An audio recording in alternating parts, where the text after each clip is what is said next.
अनुसूचित जाति का दर्द बोलते हैं महोदय, तो इस सदन में भी बैठे हुए कुछ जो मनुवादी और सामंती प्रवृत्ति के महोदय, उनको पेट में मरोड़ा दर्द होता महोदय। सतीश जी क्या एक संविधान हमको इजाजत नहीं देता अपनी बात रखने को? सतीश जी सुन लीजिए ना एक मिनट, भाई मेरे जवान आदमी हो, इतना तनाव में बोलोगे ब्लड प्रेशर हाई हो जाएगा। मुस्कुरा के बोलो, बोलिए मुस्कुरा के बोलो भैया, हंसते महोदय। बात अपनी कहो, मुस्कुरा के कहो। बहुत धन्यवाद महोदय।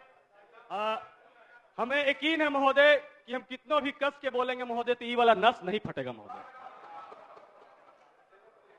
और हम लालू जी के पार्टी से हैं महोदय। लालू प्रसाद यादव ने गरीबों को यही ताकत दिया है कि या तो सड़क पे या तो सदन में बोलना है तो शेर के जैसा बोलो। बजट पर तो बोलो, लालू प्रसाद यादव जी ने ताकत दिया महोदय। बोलिए बजट पे। तो इसलिए महोदय बोली हमारी जो है सो सदन में भी है महोदय, सड़क पे भी है महोदय।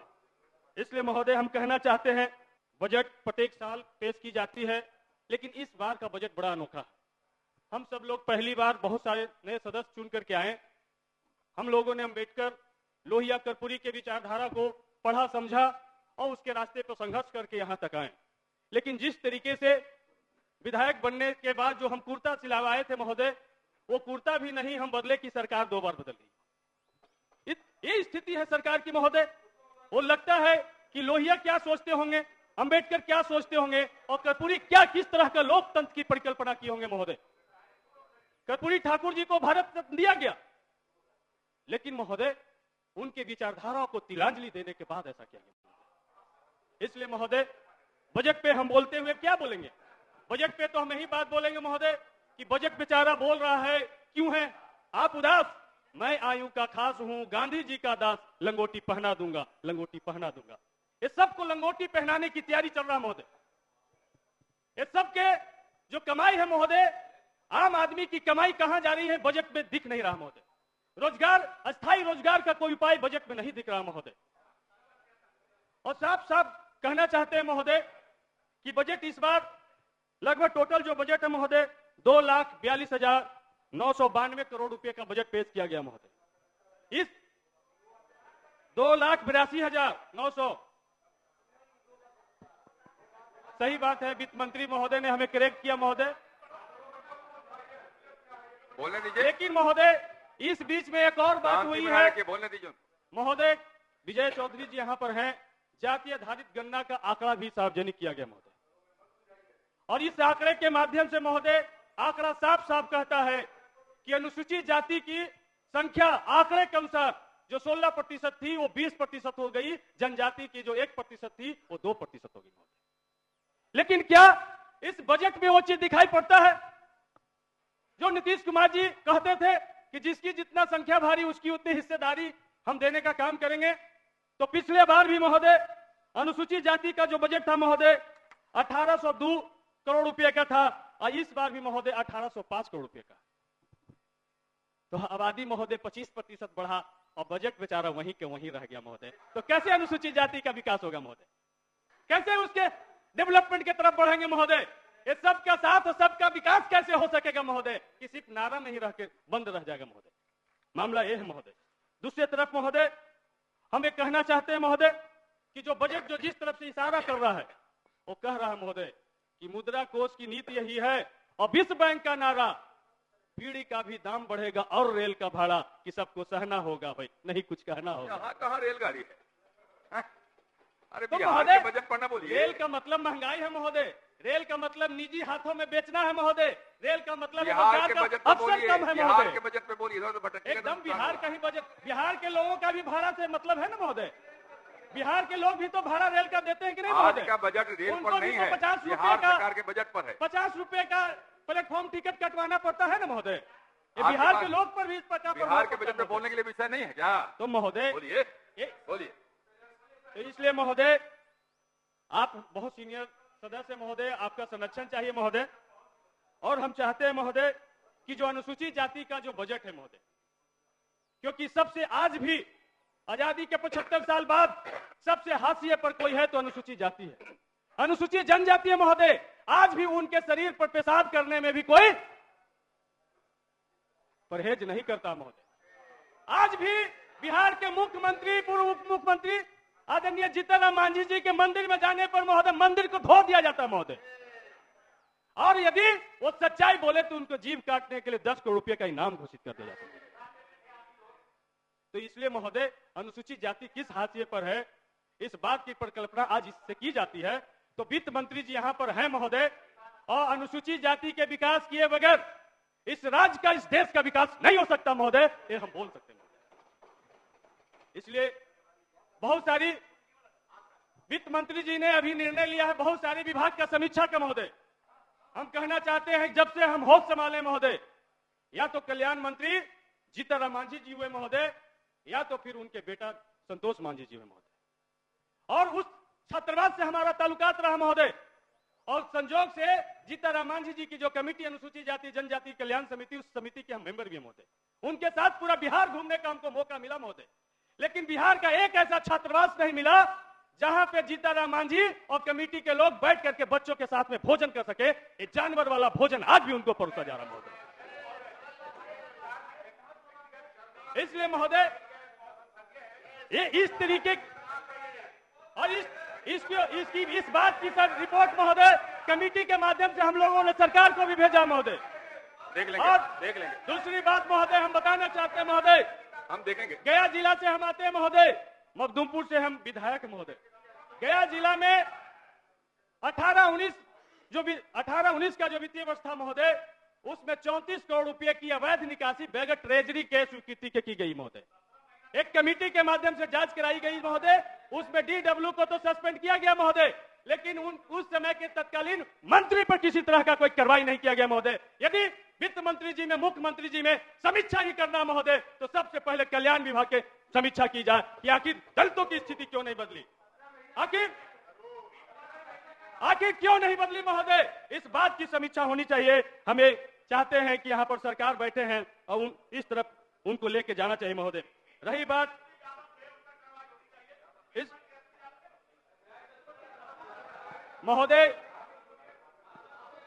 अनुसूचित जाति का जब दर्द हम बोलते हैं महोदय, अनुसूचित जाति का दर्द बोलते हैं महोदय, तो इस सदन में भी बैठे हुए कुछ जो मनुवादी और सामंती प्रवृत्ति के महोदय, उनको पेट में मरोड़ा दर्द होता है महोदय। सतीश जी, क्या संविधान हमको इजाजत नहीं देता अपनी बात रखने को? सतीश जी सुन लीजिए ना एक मिनट। भाई मेरे जवान आदमी हो, इतना तनाव में बोलोगे ब्लड प्रेशर हाई हो जाएगा। मुस्कुरा के बोलो, बोलिए, मुस्कुरा के बोलो भैया, हंसते महोदय। बात अपनी कहो, मुस्कुरा के कहो। बहुत धन्यवाद महोदय। हमें यकीन है महोदय कि हम कितनों भी कस के बोलेंगे महोदय, तो ये वाला नस नहीं फटेगा महोदय। और हम लालू जी के पार्टी से हैं महोदय। लालू प्रसाद यादव ने गरीबों को यही ताकत दिया है कि या तो सड़क पे या तो सदन में बोलना है, तो शेर के जैसा बोलो। बजट पर तो बोलो, लालू प्रसाद यादव जी ने ताकत दिया महोदय। बोलिए बजट पे। तो इसलिए महोदय, बोली हमारी जो है सो सदन में भी है महोदय, सड़क पे भी है महोदय। इसलिए महोदय हम कहना चाहते हैं, शिक्षा विभाग की बड़ी चर्चा हो रही थी महोदय, और हम लोगों ने 17 महीने में हमारे नेता तेजस्वी प्रसाद यादव जी ने एक विश्व रिकॉर्ड बनाने का काम किया कि 70 दिन में 2,17,000 शिक्षकों की नियुक्ति पत्र गांधी मैदान में बुला करके बांटने का काम किया महोदय। इसलिए महोदय हम पूछना चाहते हैं कि आखिर ये सरकार बदलते ये क्या मजबूरी आन पड़ी कि शिक्षा क्षेत्र में भी आउटसोर्सिंग को बढ़ावा दिया जाने लगा महोदय। एनडीए ही ना आप हैं? अरे इधर देख के बोलो भैया। तो भैया बोलिए, आउटसोर्सिंग को बढ़ावा दिया जाने लगा महोदय। जो रात्रि प्रहरी की नियुक्ति माननीय विधायक लोग की अध्यक्षता में किया जाता था, जिसका मानदेय 5,000 रुपया तय करते थे महोदय, अब आउटसोर्सिंग के माध्यम से 10,000 रुपया दिया जाएगा, लेकिन वो भी उसको नहीं मिलेगा महोदय। ये इस तरीके से माननीय विधायकों को जो अपमानित किया जा रहा महोदय सरकार के द्वारा, इसमें सरकार के भी विधायक है, विपक्ष के भी विधायक हैं, इसमें संशोधन होना चाहिए महोदय। या तो माननीय विधायकों को उस कमेटी से बाहर कर दिया जाए, या तो रखा जाए तो उनकी प्रतिष्ठा की रक्षा की जाए महोदय, ये हम कहना चाहते हैं महोदय। और आउटसोर्सिंग में महोदय सबसे महत्वपूर्ण चीज है कि यदि आरक्षण को खत्म करना है तो उसको विभाग को आउटसोर्सिंग में डाल दो। उसमें न अनुसूचित जाति को आरक्षण मिलेगा, न जनजाति को मिलेगा, न अति पिछड़ा को मिलेगा, न आर्थिक रूप से समान वर्ग के बच्चों को भी मिलेगा महोदय। जिसको वो ठेकेदार चाहेगा उसको बहाल करेगा अपने शर्तों पे, जिसको चाहेगा उसको लात मार के निकाल देगा महोदय। ये आउटसोर्सिंग का। तो इसलिए आउटसोर्सिंग की तरफ जो जा रहे हैं, हमें सरकार से, डबल इंजन की सरकार से हम अपील और मांग करते हैं महोदय कि आउटसोर्सिंग में भी रिजर्वेशन पॉलिसी को लागू किया जाए महोदय।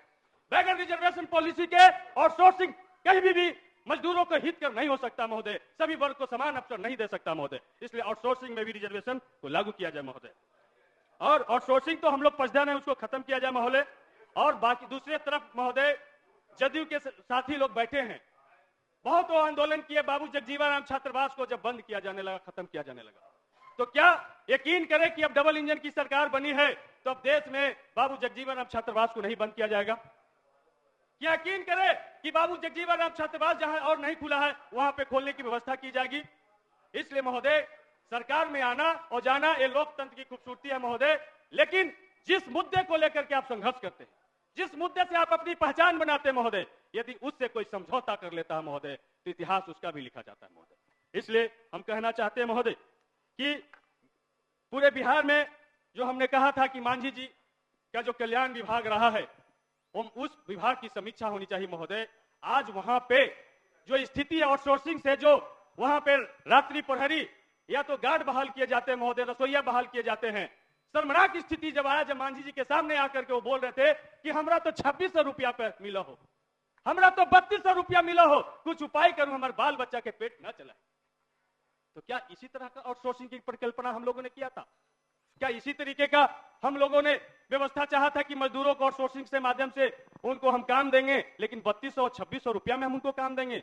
और गया का, जहानाबाद का एक एक विद्यालय की जांच करा ली जाए। अगर उस विभाग के पदाधिकारी हैं, देवेश सेहरा जी उसके विभाग के अच्छे पदाधिकारी हैं, हम उनसे निवेदन चाहेंगे इस सदन के माध्यम से कि एक एक विभाग की जांच कराई जाए और शपथ पत्र मंगाया जाए कि कितने आउटसोर्सिंग मजदूरों का पीएफ अकाउंट खुलवाया गया महोदय। बगैर पीएफ अकाउंट खुलवाए उनको आउटसोर्सिंग पे रख लिया जाता महोदय। इसलिए हम कहना चाहते हैं कि बिहार के गरीब गुरबे के साथ नहीं खेला जाए महोदय। गरीब गुरबे हमारे साथ होते हैं तभी हम सदन में आने के लायक होते हैं। यदि गरीब गुरबे का साथ छूट गया महोदय तो सदन में आने के लायक हम नहीं बचेंगे महोदय। तो उनके हितों के साथ में उनकी हितों की रक्षा की जाए महोदय, ये हम सदन के माध्यम से हम कहना चाहते हैं महोदय। दूसरे तरफ महोदय हम शिक्षा विभाग में महोदय, शिक्षा विभाग का बजट है, नियोजित शिक्षक महोदय सड़क पर है, जो मांग कर रहे हैं, जो पिछली सरकार ने घोषणा की थी कि उनको बिना शर्त उनको राजकर्मी का दर्जा का जो बात था महोदय, हम सदन से चाहते हैं, वित्त मंत्री जी यहाँ पर हैं, शिक्षा मंत्री भी वही है महोदय, तमाम सरकार यहाँ पर है, उनको बिना शर्त राजकर्मी का दर्जा दिया जाए महोदय। कितनी बार उनसे परीक्षा ली जाएगा? एक ही 12 साल 15 साल पढ़ाने के बाद उनसे परीक्षा लेने की बात की जा रही है। आउटसोर्सिंग से फिजिकल शिक्षकों की बहाली हुई, मात्र लगभग 2600 शिक्षक है महोदय, जिनको मात्र 8000 रुपया मिलता है। तो सबका मानदेय बढ़ रहा है, सबका नियोजन राजकर्मी का दर्जा दिया जा रहा है। तो हमारे प्रधानमंत्री भी महोदय योग को पूरा विश्व में फैलाने का काम किए, और बगैर फिजिकल टीचर के, बगैर शारीरिक शिक्षक के महोदय हम योग की कल्पना नहीं कर सकते हैं, खेल की कल्पना नहीं कर सकते। समय समाप्त होने वाला। तो महोदय ये हम चाहते हैं महोदय कि उनके जो 2600 जो फिजिकल टीचर हैं उनको ये सरकार उनको भी राजकर्मी का दर्जा दे, और उन जो परीक्षाएं ली जा रही हैं उनमें उनको भी बैठने का परमिशन दिया जाए महोदय, ये सदन से चाहते हैं महोदय। दूसरा, एक जब हमारी समय समाप्त हो रही महोदय तो एक कहानी हम सुना करके, छोटी सी कहानी हम अपनी सुना करके महोदय हम अपनी बात को खत्म करेंगे महोदय। एक तानाशाह हुआ था महोदय हिटलर, जिसकी चर्चा पूरी दुनिया में। वो हिटलर कुछ भी करता था, कितना भी पब्लिक पे जुल्म करता था, सारा प्राइवेट सेक्टर बेच देता था, लेकिन लोग उसको जयकारा करते थे। का नाम तो बजट में नहीं है महोदय, बजट में है क्या? कहानी है महोदय, आप भी सदन में बहुत कहानी सुनाते थे महोदय, एक मेरी भी कहानी सुन लिया जाए महोदय। तो महोदय वो हिटलर की जयकारा होता था, तो प्रेस मीडिया के साथियों ने पूछा कि आप इतने पब्लिक पर जुल्म करते हैं, आप इतने गरीबों पे जुल्म करते हैं, आपका जयकारा क्यों लोग करता है? तो उन्होंने कहा कि हम ऐसे नहीं बताएंगे, आओ एक बंद कमरे में प्रेस कॉन्फ्रेंस करते हैं। और वहां पर एक मुर्गा को लाया गया महोदय, जिंदा मुर्गा को, और जिंदा मुर्गा को लाने के बाद महोदय हिटलर ने उसके सारे पंख को नोच दिए, सारे शरीर से लहूलुहान खून बह रहा था महोदय। और उसके बाद मीडिया के लोग अवाक होकर देख रहे थे कि क्या कर रहे हैं हिटलर। उसके बाद वो एक कोने में जाके सहमा हुआ सा, दबा हुआ सा था महोदय। उसके बाद 5 दाना महोदय, 5 दाना चावल का लाया गया, उसके आगे छीटा गया महोदय, वो दुम हिलाते हुए चावल खाने लगा महोदय। यही हाल इस देश की जनता का कर दिया गया महोदय। उसके बदन से खून बह रहा महोदय, लेकिन 5 किलो राशन पे उसको विकास बताया जा रहा महोदय। जनता बहुत मजबूत है, इसलिए महोदय हिटलर की कहानी को देश में दोहराया जा रहा महोदय। इसलिए जब माननीय हिटलर सर, शाही नहीं चली महोदय, तो ये आप बैठ देश जाइए। किसी भी मोदी शाही बैठ जाइए, को, मैं समाप्त नीतीश करता शाही को बर्दाश्त नहीं करेगा माननीय सर, महोदय। विस्तार की बात इसलिए ये हिटलर का देश और झूठलर का देश को हम बैठ नहीं जाइए, बनने बैठ देंगे जाइए, महोदय। बैठिए। इसलिए महोदय हम यही बैठिए। कहना चाहते हैं, अरे बैठ जाइए। ये जो महोदय, जिनको बैठिए, महोदय सुनिए। हिटलर से अध्यक्ष हमदर्द- महोदय, आप बैठ जाओ।